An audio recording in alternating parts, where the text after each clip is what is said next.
jmohr.com. Click on the Amazon link. Boom. You buy it. Do your thing. I'm not going to tell you what product you should buy. Buy whatever you want to buy. Just help me out. I do a lot of fucking favors for you. A Jew broad in this day and age. She want to go to fucking jmohr.com to get the Amazon, Henry. What about Kindle? Can I go through jmohr.com for a Kindle? Something? Is that an Amazon product? Yeah. Yes. Well, it's a Kindle. That's how I download books. So let's give it a shot. All right. Go to Amazon.com. If you go to jmohr.com and click the Amazon link, that'll take you immediately to Amazon.com. Right. So then what do you do there? Just look at I don't fuck around. I guess go to some page and then download the Kindle version, and I guess you will get a cut. That's probably where a lot of your listeners would a lot of people are using these Kindles, Jay. And, I had a Kindle, but then the iPad blew the Kindle out of the water. I know, but I'll tell you, I don't like the iPad because I don't want to. If it's the option is read a book or fucking look at video, play touch tanks. Yeah, it's like fucking. It's not even a. Yeah, it's really not. Books are gonna lose. We can't get too far off this. People will lose their minds, and it's my own fault. So I don't know. I got nothing from it. I got from being that way, from haranguing and being demeaning and belittling people. I got no. There was no like, and I mean, now's the time for the mea culpa and to go. Right. You know what it is? There was no perverse pleasure. It was. You know, I'll do a lot. That's weird because it was so sadistic. Like, I would think that, like, you had to have gotten something. And I don't mean that. I just mean, like, that's fucking odd because it was such a consistent way to. You were like that so much of the time. Do you remember we were walking down? I mean, this was actually funny, but it's more to the point of the fucking tasing Jason Steinberg. I like how you're laughing about how horrible. Because it is fucking technically funny. It's just like, dude, it's so uncalled for. Let me just bookmark that and say a lot of it stemmed from this in a way out in left field way where they move the fences way out. Uh-huh. This starts in funny, but then it's relentless. It becomes not funny. So go ahead. I think I know what you're going to say. It was snowing out. The garbage? Yeah, it was snowing out, and me and you and Mike DiNicola, you would have spotted the strip or something, and it was like a snow day. It was fucking like a foot of snow on the ground, which it's fun. And we're walking up some street, and it's a little wobbly, and I was a little wobbly, and you said, "Nigga, just fall," and push me into the trash. Hip check, like Jeremy Roenick. Yeah. And I fell into the snowy trash. Funny, legitimately funny, objectively funny, makes me laugh thinking about it. But it's just one of the things. It's like, come on, fall. Yeah, it's like because you were like, whoa. You know, I deserved it. Yeah, explain to people why I know because I did say whoa, like I was on a fucking ledge in a cartoon. Yeah, no, it was absolutely within your rights to push me and call me a nigger. You call it nigga, just fall. Which again, funny rhythm, funny thing to say. Completely unnecessary for one adult to push another adult into a snowbank, a trashy snowbank. When they leave the trash out for the morning pickup. Yes. I think the first one's funny. I think the subsequent 11, it becomes horribly unfunny. Well, no, I don't. But you didn't do it again. Oh, I did it to Mike a lot. Right. Where is Mike, by the way? Nobody knows. Okay. What was the end of your relationship with him? Mike lived with me, and we didn't have so much as a haranguing relationship as he would open for me on the road, and then, he lived with me on 43rd Street above Milton. Yeah. And then one time I canceled a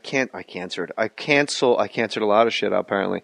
I canceled the Baltimore Improv, and then he didn't pay rent that month. And I said, you didn't pay rent. He goes, well, you canceled the Improv.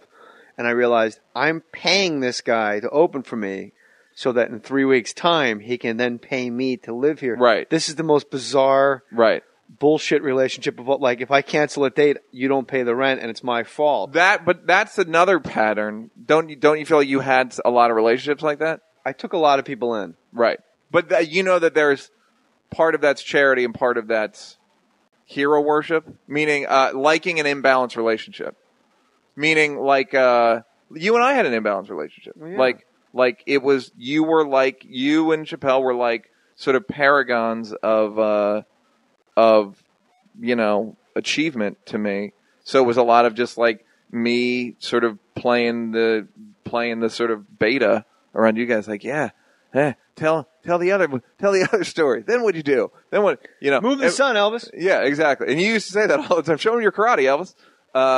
But that's the thing is because I've never had that. If I said that, then there was a deep-rooted awareness that I was behaving that way. Yeah, well, that's what I'm wondering. Like, what that is. Like, I guess it's just like the like a narcissistic personality. Incredibly narcissistic. Right. Absolutely. Yeah. Narcissism combined with mania, combined with alcoholism, combined. You would have loved him. You should have met this guy. Yeah, he was. What a guy. Gee, I don't know why after Picture Perfect somebody didn't scoop you up for another rom-com. Maybe it's because you made the Teamsters crazy. Yeah. No, I don't want to pick him up. That's hilarious. You take him to Silver Cup Studios. He's a fucking chatterbox asshole. Well, that's what's funny is that's what when I started getting jobs, worked for MTV and Nickelodeon, writing jobs. My two models for how to behave around people were you and Dave Attell. Honestly, literally, That's I didn't. So illicit here. Yeah, no, so it was like a combination, like get it over with, and all, and then also your sort of relentless, like, hey everybody, this guy's going here, this guy's and look at this one, fucking constantly, to the point where, and I brought this up last night to somebody. One of the producers on Singled Out said to me, like, they weren't going to bring me back. And I go, how come? And she's like, because you're grating. And I didn't realize. I was like, oh, I shouldn't be like that. Yeah. It took me forever to realize I shouldn't be like that. Which to say now, not like now I have a great way of fucking being. Like, I'm a fucking... Well, I'm enjoying you. No. Yeah, you absolutely. Came in the house like warm water, baby. Yeah, no, yeah, absolutely. Like I am easy, but I think I can be hard to work with sometimes. I've yelled at the wrong person from time to time. Like it's human nature. Yeah. But Greg Fitzsimmons said on Maron's podcast one time that nothing drains your bank account of goodwill in Hollywood like yelling at somebody. Just like if but you. Is that true? Because then James Woods would never work. Who?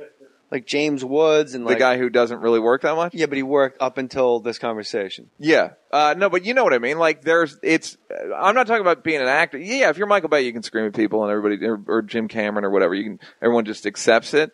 But if you're sort of... You can't scream up the ladder. You can't enter. Yeah, you can't enter screaming. It ain't baseball. Yeah. But I was so used to, just fucking being Irish, and B, dealing with comics in comedy club situations that I thought like, oh, that's a way to be.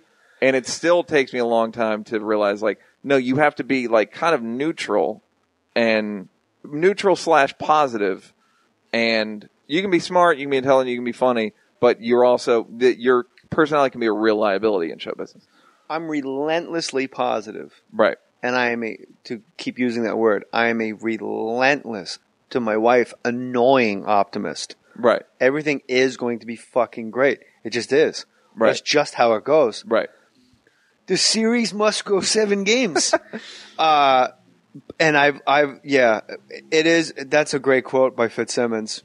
And your brother, I want to touch on real quick. You come from a real funny family. Danny was a good friend for a while. We just fell out of touch, but I really love Danny. I haven't talked to him in a long time. Is that because of family issues or just just family shit? Yeah. Hiya, Danny. Yeah. He's just whatever. And Kevin was doing warm up on Norm's sports show, which inexplicably canceled, so you can squeeze in more reruns of everything else on your net. Yeah. I need to see a cartoon. Thanks. Yeah. You know why I don't watch cartoons? Because I'm fucking 40. Yeah. I watched cartoons when I was a kid. Right, but that's not Comedy Central's audience. That's true. You know, it's like. But how did Norm? I'm asking you something like, how the fuck should you know? Sorry, I'm like, how did Norm's show not work? Go. I don't think it just got big ratings. The other thing, I think Kevin told me that by Norm's admission, you call a show sports show, say goodbye to women. Say goodbye to women.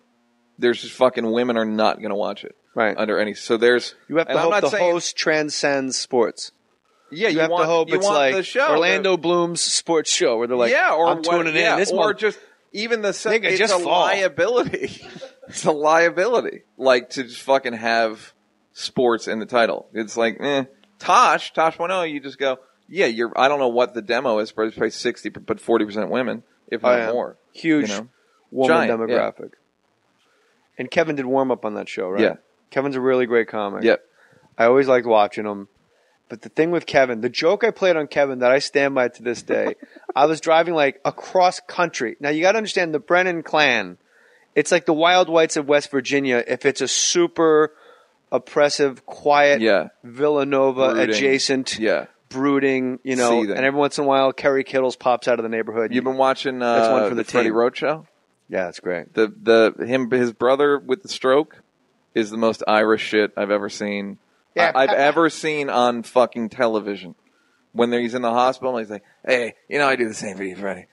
What? Hey, you know, and it's just like, fuck this. They can't say they like it. It's the most Irish shit I've ever seen televised. Yeah, one of them actually says, "I love you," and I think Freddie back goes, "Get your rest."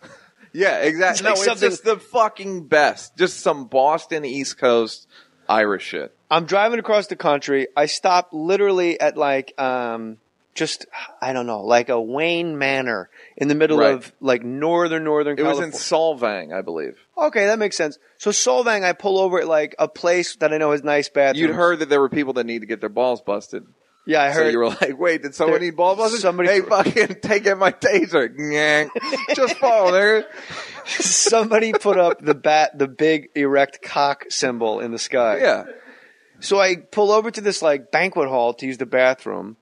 And the Olympics are on. Right. And it's like this crazy volleyball tournament where somehow we're going to beat the Brazilians. Nothing I really give a shit about, but I remember people at the bar in this banquet hall really gave a shit about it. Right. And they turned their drunken buzz to fucking USA, let's do it. Right. So I'm staring at the television. It's going to be a huge upset. And I see Kevin Brennan in this banquet hall in Solvang, which is in the middle of fucking nowhere, California. Yeah. And I'm like, oh my God. Now, of course, I immediately want to like run into his arms like Apollo Creed and Rocky on the beach. Yeah. But he starts coming to me. So I decide to continue to stare at the TV. He can't believe that I'm there either because he's coming from New York. He's 3,000 miles nowhere. Yeah. I'm 300. He taps me on the shoulder. I look him in the eye and I go, just give me a second. This is almost over. And I look back at the TV and like for years he goes, fucking in the middle of nowhere? You don't even say hi? And I'm like, that was the joke. Like, right. But when you burn so loudly and you're so grating and you're so relentlessly asshole, you lose that goodwill of, that was fucking funny because I came up to you in the middle of Solvang. Exactly. If you hadn't... Like if Jimmy Kimmel did it to you, you would laugh because Jimmy's just a nice guy. I think, did you do it to Kevin or did Kevin do it to you? You were eating a fucking chicken souvlaki gyro outside on the street in New York, like an open pita thing with meat in the middle, and I think it was you were biting it, and Kevin just shook it, and all the meat came flying out, like on the other end. It was fucking hilarious. And that's as a fucking that's how I think we're all supposed to act. So I go into offices fucking acting like. And you watch old Jerry Lewis stuff, and they like take scissors out and cut people's ties in half, and you go, "Wow, that's over the line." No, that's over the line. You don't cut a guy's tie. Yeah, but it's not that far over the line. Or like they're always throwing the guy's tie. And they're always throwing water in each other's face and shit and putting like Dean ashing and George Gobel's drink on the Tonight Show. Like, so I thought I was just extending that. Yeah. Like, you thought that's, and I took your just lead. Fall there, Pally. I took your lead. You should just fall in the trash there. Kevin is like that still bothers Kevin. I'm sure Kevin is mad about shit that happened between me and him caddying. He's marrying in 1988. The best story is Kevin does, like, I can also be very charming and engaging in showbiz meetings. Like, that's also part of it. And like, I figured out how to turn grading into just fucking crowd work in a general meeting, and you can fucking get places from me like that. You can get to a lot of places. You can go places. So this is the Learning Annex, Showbiz 101 with me and Kevin Neal were pitching, this is 1999, pitching a show for Kevin. Okay? Okay. So Kevin's sitting in the room, just fucking in the pitch, moping, and I'm fucking turning on the charm and fucking see his face. Yeah, just moping. Yeah, what? Just I don't moping know. Like I don't want to fucking ask Neal. I don't know. And so I'm being charming. I'm being charming, engaging, selling, and we walk out of the meeting. And Kevin goes, "Good job, Sparkles." Like, does Kevin realize in the meeting that he's sabotaging his own meeting? He know, because Kevin will hold on to, it's that thing of you can't yell on your way up. Kevin, guys like Kevin, because it's a type, I think. Guys think that you can, they'll take a guy like Letterman and go, Letterman's fucking difficult. He's on the show. And it's like, yeah, I'm going to bet, though, Letterman wasn't difficult till he started getting a